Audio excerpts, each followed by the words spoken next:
Hey, what's up guys? Thanks for stopping by the channel. So for this video, we're going to be taking a look at the latest iteration of the Breitling SuperOcean.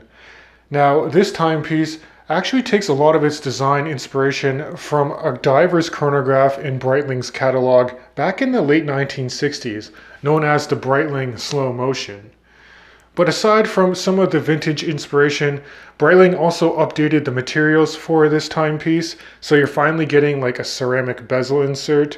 They've really also thinned out the case and lug profile, and they've even added in a toolless micro extension system on the clasp, which is always nice to see. But also with these modern features, you're also getting a price increase from this brand. So on the bracelet at retail, these watches come in at 5,900 Canadian dollars.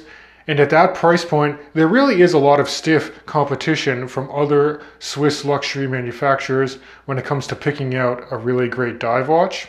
But I think one thing that really helps Breitling stay within this price segment is that they do offer the SuperOcean in varying sizes, as small as 36 millimeters all the way up to 46 millimeters in case diameter. And they also have really cool different color options when you cycle through their catalogs. For me personally, I really like this classic white dial with blue ceramic bezel insert. In fact, this color scheme is very similar to the outgoing version of the Breitling SuperOcean, which I've previously owned and really enjoyed. So throughout the review portion of this video, you're going to find me comparing some of the aspects of this current model of a SuperOcean with the outgoing generation that I've also owned, because both of them have features that I really like. So why don't we flip perspectives now, and you guys can take a close-up look at the Breitling SuperOcean in the studio.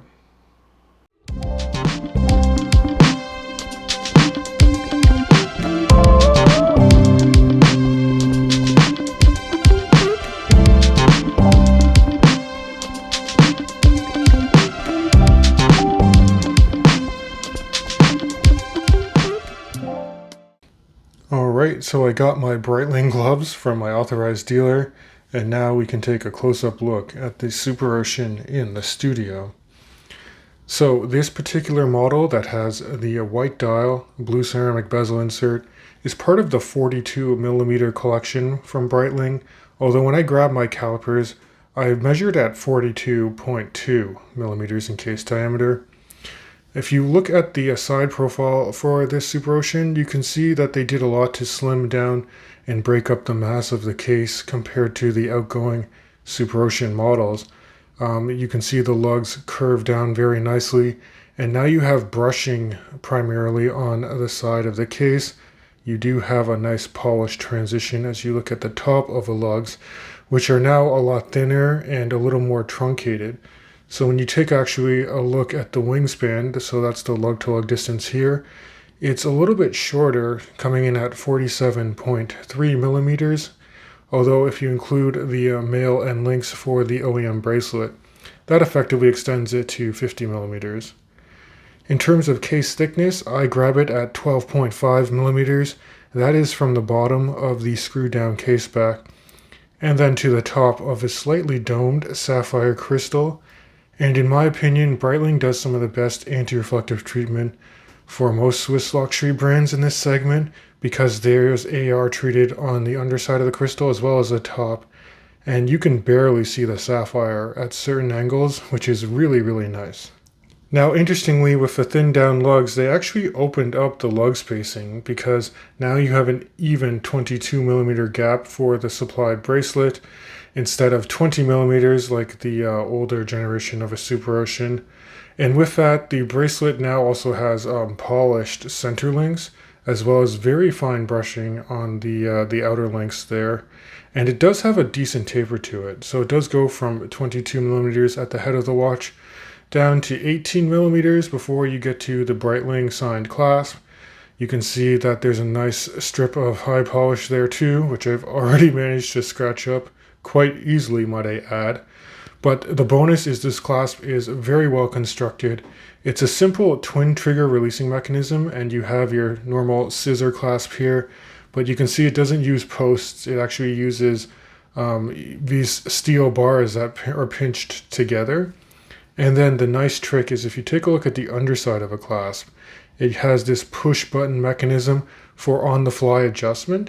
And this gives you a lot of travel. So you're getting like a link and a half, almost 2 links of extension on the fly, which is really, really nice to see.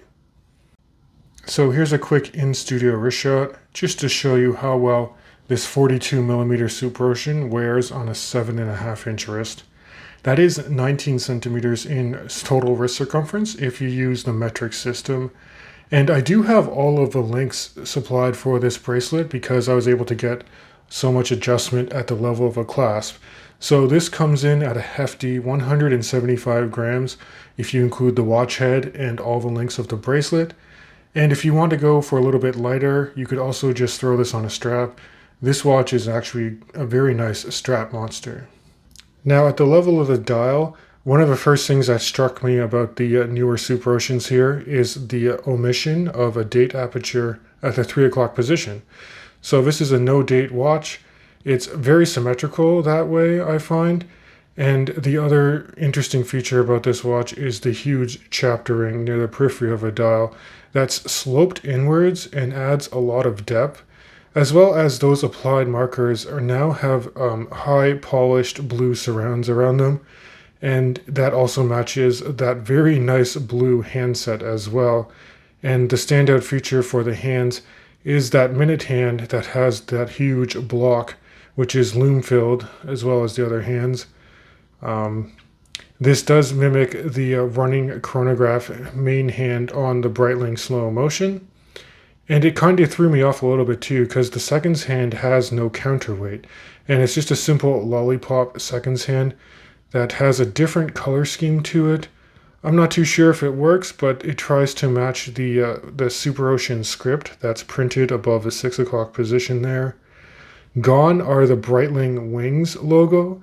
So you do have the Breitling B in silver applied on the dial just below the 12 o'clock position. And overall, I think this dial works as a package. If you're just interested in getting a quick glance at the time, orientation is quite good, just given the different geometric shapes on the hands and the applied indices. And that chapter ring really does help just tell you very specifically what the running minutes are. Now, the bezel is also a lot different than the outgoing iteration of the SuperOcean because now it's a ceramic insert. It's 120 clicks unidirectional, so let's listen for the action. Each click is very consistent and it's got just the right amount of tension in my opinion. And then it's not really backplay, but it does just settle back one click and everything seems to line up very well. One thing I am missing is if you take a look at the side of a coin edge bezel, it's not as aggressively knurled as the outgoing version of a SuperOcean, and it's no longer a captive bezel, meaning there are no longer screws that screw and fix the bezel into the case at all. So it's purely friction fitted, which is the industry standard if I'm being honest, but I did kind of miss not having those screws in the side of the bezel. Now, as a diver, you want good legibility, and the legibility for this watch is phenomenal when you consider the nice anti-reflective treatment on the sapphire crystal, the high contrast blue polishing on the dial, and then the lume on this watch.